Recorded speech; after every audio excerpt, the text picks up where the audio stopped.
Greetings. My name is Hyland, and welcome to Chapter 2 of Everything. Last time I introduced the start of this series about how we are connected to everything rather than nothing. Today I want to expand on the topic of how meditation can be both a valuable asset when you find what works best for you, and yet sometimes it can lead you into a false understanding of who you are and who you were made to become. I worry that some people might misunderstand the concept of being in this world, but not of it, as Jesus said to his disciples. For instance, Jesus didn't mean to suggest that we are not a part of the world when he taught that we are not to be of this world. Rather, he was saying that we are not to let the world dictate how we think and behave toward whatever this world offers, be it rain or shine. That is why he said that we are in this world. In fact, he taught that there is a world that exists beyond what we can even think or imagine. He didn't say that it could exist for us if we just imagine it, as if we could create it with our minds. He never said that if one could just meditate long and hard enough, he or she could escape this world and live in a place beyond what we can see, smell, touch, or feel. Whether he was right or wrong about the reality of that heavenly place isn't the issue. The issue is that he said it does exist somewhere. All religions and philosophies want to help others come to a self-awareness that makes sense. I believe that most of humankind has, first and above all, a desire for mankind to survive, to be happy, and as often and for as long as possible, recreate itself.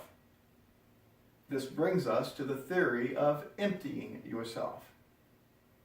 Unfortunately, to come to an understanding that we are nothing, or should see ourselves as nothing, may not be the best help for someone looking for true enlightenment. I am convinced that finding what is popularly termed today as enlightenment cannot be induced by searching, but rather by simply surrendering to the desire to be enlightened. In other words, the need arises in your heart that you are just not getting the fullness of life that you know you are missing somehow. Previous attempts to find happiness, lasting happiness, have simply not worked. This is why meditating seems to be the go-to method of finding yourself, or losing yourself, whichever way it is termed.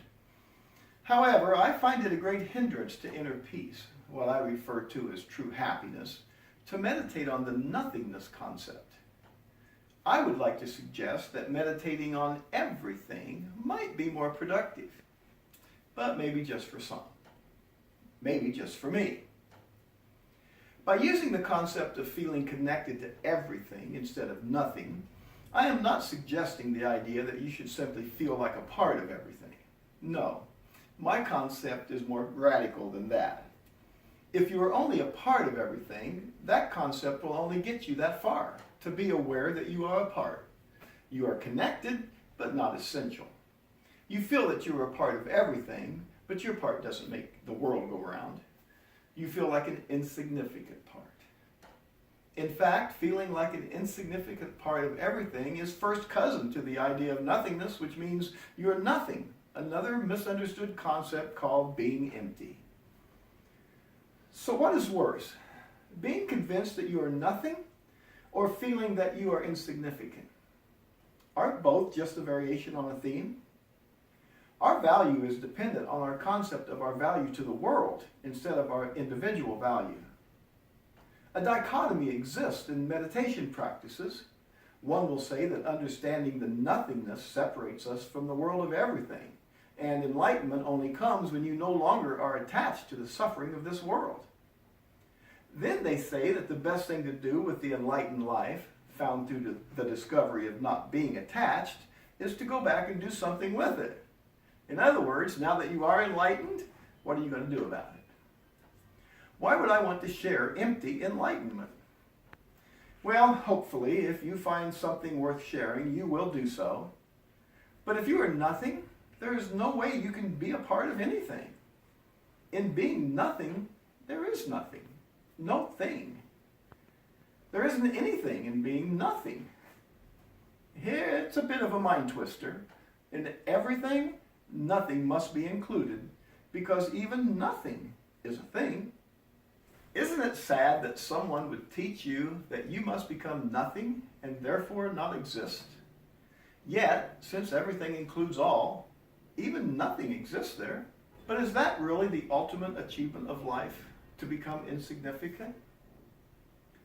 Nothing includes only itself, which is nothing. So it becomes a lesson in futility to become nothing in order to become who you were meant to be. And you were meant to be. You were meant to be someone special, someone full of life and love. Next week, we will discuss how I prefer the being filled to overflowing method of consciousness. Until then, thank you for listening, and I'll see you next time on Everything.